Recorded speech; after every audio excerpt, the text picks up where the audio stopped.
네, 오늘은 3월 24일입니다. 화요일입니다. 새벽 예배에 나오시는 우리 성도님들 환영합니다. 말씀 나누기 전에 공동기도 제목으로 기도하시겠습니다. 배옥진 집사의 병상에 함께 하셔서 통증이 없게 하시고 하나님의 위로와 힘을 부어주십시오. 권하자 집사가 다시 걸을 수 있게 회복시켜 주십시오. 김씨 집사의 건강을 회복시켜 주시고 데비박 형제의 건강이 회복되게 해 주십시오. 나의 모든 가족이 예수님 믿고 구원받게 해 주십시오. 예수님의 이름으로 기도합니다. 아멘. 오늘 본문의 말씀은 마태복음 25장 31절에서 46절까지 말씀입니다. 양과 염소의 차이가 무엇인지 같이 한번 생각해 보려고 합니다. 오늘 본문의 말씀에서 예수님께서 비유의 마지막으로 양과 염소의 비유를 드십니다. 이것은 최후의 만찬, 최후의 심판에 대한 이야기죠. 마지막 심판이 있을 때 하나님께서 오셔서 모든 민족을 하나님 앞으로 오게 한 다음에, 예수님 앞으로 오게 한 다음에 양과 염소를 나눈다고 하셨습니다. 그리고 이 양과 염소에게 심판하시는 이야기를 아주 자세하게 기록하고 있습니다. 이렇게 말씀하십니다. 오른편에 있는 양들에게 복받을 자들아, 창세로부터 너희를 위하여 예비된 나라로 들어가라. 내가 줄일 때 너희가 먹을 것을 주었고, 내가 목마를 때 나를 마시게 하였고, 내가 나그네 되었을 때 나를 영접해 주었고, 헐벗을 때 입을 것을 주었고, 병들었을 때 돌보아 주었으며, 옥에 갇혔을 때 찾아와 주었다. 그렇게 말씀하시죠. 양들에게. 어제 달란트 비유를 말씀드리면서 제가 구원의 증거로 순종하는 거라 그랬어요. 근데 오늘 이 본문의 말씀에서는 최후의 심판을 하시는데 예수님께서 최후의 심판의 기준을 믿음이라고 하지 않습니다. 너는 나를 믿었기 때문에 구원받았다. 너는 나를 믿지 않았기 때문에 지옥 간다. 이렇게 말씀하지 않았어요. 그렇게 말씀하지 아니하시고 이렇게 말씀하십니다. 내가 배고플 때, 내가 아플 때, 내가 옥에 있을 때 너희가 돌봐주었다. 그래서 너희는 천국에 가라. 그렇게 말해요. 그 다음에 지옥 가는 사람들, 염소에게는 반대로 말씀하시죠.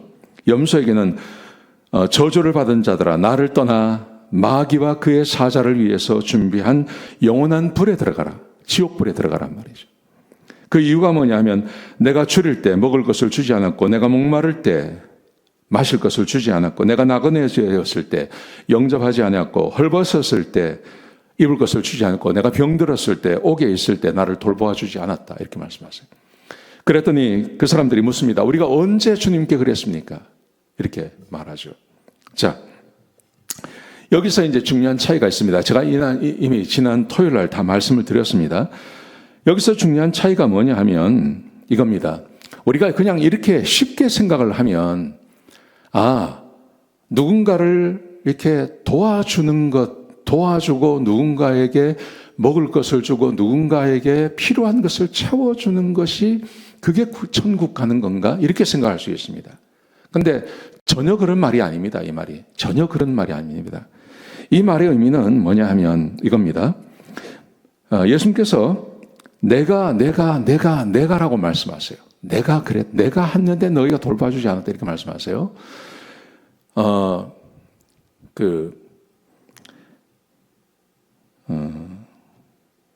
여기서 왜 예수님께서 나라고 말씀하시냐 하면 마태복음 25장 40절에 보시면 예수님께서 이렇게 말씀하십니다. 너희가 나를 돌봐주었다. 그러니까 그 양에 있는 사람들이 우리가 언제 그랬습니까? 이렇게 말하죠. 그때 예수님께서 이렇게 대답을 하십니다. 내가 진실로 너희에게 이르노니 너희가 여기 내 형제 중에 지극히 작은 자 하나에게 한 것이 곧 내게 한 것이라. 여기 내 형제 중에 지극히 작은 자 하나에게 한 것이 곧 내게 한 거다. 이렇게 말씀하시고,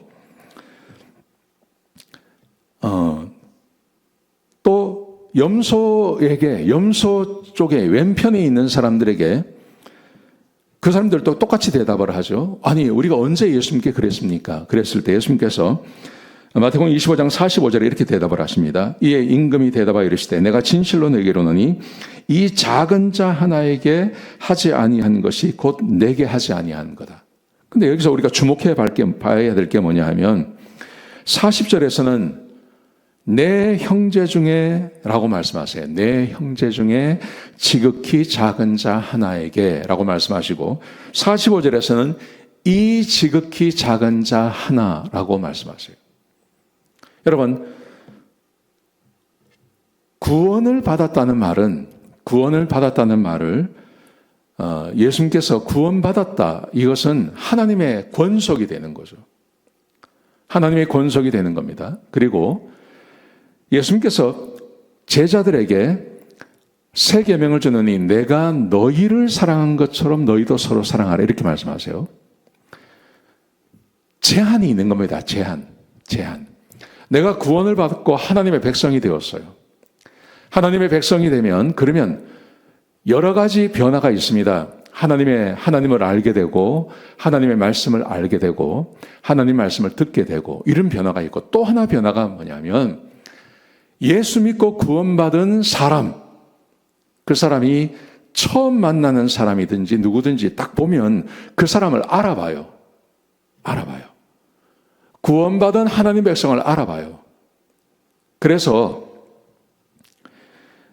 예수님께서 마태복음 12장에 보시면 예수님이 회당에 들어가셔서 말씀을 증거하십니다. 그랬더니 사람들이 막 놀라죠. 그 말씀에. 그런데 그때 밖에 예수님의 어머니와 동생들이 찾아왔어요. 그러자 예수님께서 말씀을 가르치는 중에 사람들이 말합니다. 예수님, 밖에 지금 예수님의 어머니와 동생들이 찾아왔습니다. 이렇게 말을 해요. 그때 예수님께서 뭐라고 말씀하시냐면 누가 내 형제고 자매냐?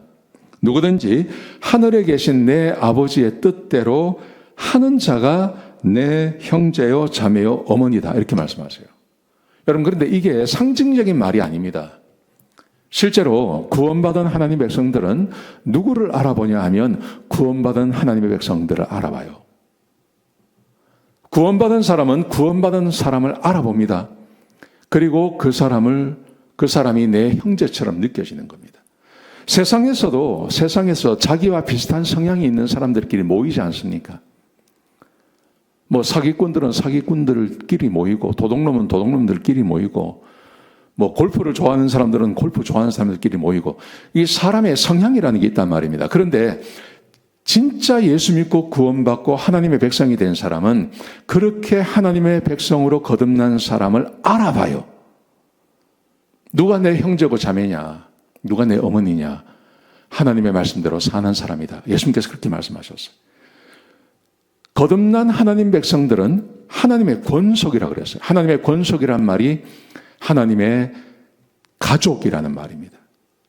그러니까 여기서 예수님께서 오른편에 있는 양들에게 여기 내 형제 중에 예수님께서 자기의 형제라고 그랬어요. 내 형제 중에 지극히 작은 자 하나에게 한 것이 곧 내게 한 것이다. 거듭나서 하나님의 백성이 된 사람은 하나님의 백성을, 하나님의 권색을 알아봐요. 그리고 진짜 형제처럼 생각합니다. 그리고 그 사람에게 어려움과 고난이 있으면 도와줄 마음이 생기는 거예요.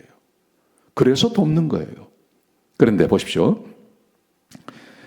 여기 45절에서 염소들에게 예수님께서 말씀하십니다. 이 지극히 작은 자 하나에게 하지 않은 것이 내게 하지 않은 거다. 내 형제라고 말씀하지 않았어요. 내 형제라고 말씀하지 않으시고 그냥 이 지극히 작은 자라고 말씀하세요. 이 지극히 작은 자가 누굽니까? 예수님의 형제 중에 지극히 작은 자, 똑같은 사람들을 말하는 겁니다. 그런데 그 사람과 아무런 상관이 없다는 말이에요. 양들, 거듭난 하나님의 백성들은 예수님과 이미 가족이 되었습니다. 가족이 되었기 때문에 내 형제가 그의 형제죠. 그 중에 지극히 작은 자를 돕는 것은 당연한 거죠. 그런데 거듭나지 못한 사람들, 세상 사람들, 거듭나지 못한 사람들, 교회 안에서도 마찬가지입니다. 거듭나지 못한 사람들은 하나님의 백성 중에 지극히 작은 자가 내 형제가 아니에요. 내 형제로 느껴지지가 않아요. 교회 안에서도 그냥 나하고 기분이 맞는 사람, 나하고 취미가 맞는 사람, 그렇게 하나 될 수 있습니다. 교회 안에 있는 모든 사람이 다 내 형제로 느껴지는 것은 아닙니다. 오히려 원수가 있고 막 싸우고 다투고 이렇게 하지 않습니까? 그런데 진짜 거듭난 사람은 알아본다니까요. 그런데 그 안에서 그렇게 진짜 거듭난 사람을 알아보지 못하는, 거듭난 형제, 자매를 알아보지 못하고 아무런 상관이 없는 것처럼 지내질 수 있는 겁니다. 그래서 예수님께서 이 지극히 작은 자 하나로고만 말씀하시는 거예요. 누구를 도와준다, 누구를 채워준다, 필요를 채워준다, 행위를 말하는 게 아닙니다. 양과 염소라는 게 그런 그냥 행위를 말하는 게 아니라 진짜 거듭난 사람은 거듭난 형제 자매를 알아본다고요. 지금 그 말씀을 하고 계시는 것입니다. 양과 염소의 차이가 뭐냐? 거듭남입니다. 거듭남. 구원받았냐, 구원받지 못했냐, 이 차이를 말하는 겁니다. 거듭났는데 남을 도와주지 않았다고 지옥 갈 일은 없지 않습니까? 거듭나지 않았는데 누군가를 도와줬다고 천국 가는 일도 없죠. 천국에 가는 그 기준은 딱 한 가지입니다. 거듭났느냐 하는 겁니다. 거듭났다면 이렇게 산다는 걸 말하죠. 거듭나지 못했으면 절대 이렇게 살 수 없다. 이것을 예수님께서 양과 염소의 비유로 드신 것입니다. 여러분, 내가 거듭났는지 거듭나지 않았는지 어떻게 알 수 있느냐? 교회 안에서 내가 마음이 가는 사람, 나하고 친하게 지내는 사람, 이런 사람이 어떤 사람인지를 생각해 보세요. 그게 나의 거듭남을 말해주는 거예요. 한번 깊이 생각하셨으면 좋겠습니다. 예, 기도하시겠습니다. 아버지 하나님, 귀한 말씀 주셔서 감사합니다. 우리 교회에 속한 모든 우리 성도들 거듭나게 하여 주옵소서. 한 사람도 거듭나면서 제외된 사람이 없게 하여 주옵소서. 감사합니다. 예수님의 귀하신 이름으로 간절히 기도드렸습니다. 아멘.